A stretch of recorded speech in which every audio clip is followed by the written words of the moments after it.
आपको home loan चाहिए या कार लोन लेना है और बैंक का इंटरेस्ट रेट हर महीने चेंज हो रहा है, तो ये डिसाइड कैसे होता है कि बैंक्स आपको लोन महंगा देंगे या सस्ता?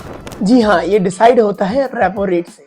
नमस्कार दोस्तों, मैं हूँ सीए अल्पित भंडारी और आप देख रहे हो द बैंकिंग ब्रीफ, जहाँ हम बैंकिंग के टफ कॉन्सेप्ट्स बिल्कुल सिंपल लैंग्वेज में समझेंगे। हर दूसरे महीने आप न्यूज में सुनते हो आरबीआई ने रेपो रेट बढ़ाया या घटाया, लेकिन ये रेपो रेट होता क्या है?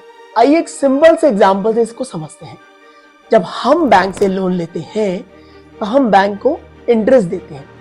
वैसे ही जब बैंक्स को पैसे चाहिए होते हैं तो वो आरबीआई से शॉर्ट टर्म के लिए लोन लेता है, और जिस इंटरेस्ट रेट या ब्याज दर पर आरबीआई इन बैंक्स को ये लोन देता है उसे ही हम कहते हैं रेपो रेट। अगर हम इसे और सिंपल लैंग्वेज में समझें तो आरबीआई सारे बैंक्स का बैंक है, और जब आरबीआई पैसा महंगा देगा यानी रेपो रेट बढ़ा कर देगा तो बैंक्स के लिए पैसा कॉस्टली हो जाता है, इसलिए वो अपने कस्टमर्स यानी हम लोगों को लोन महंगा देते हैं।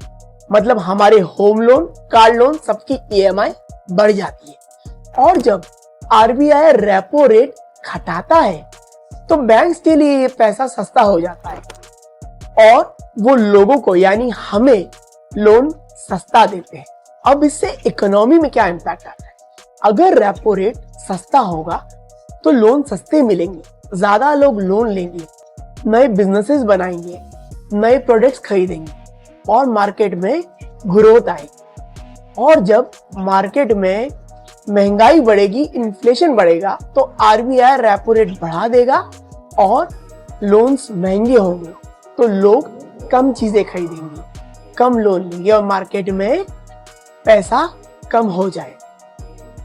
तो मार्केट में ग्रोथ बढ़ाने या इन्फ्लेशन को कंट्रोल करने के लिए रेपो रेट में बदलाव किए जाते हैं।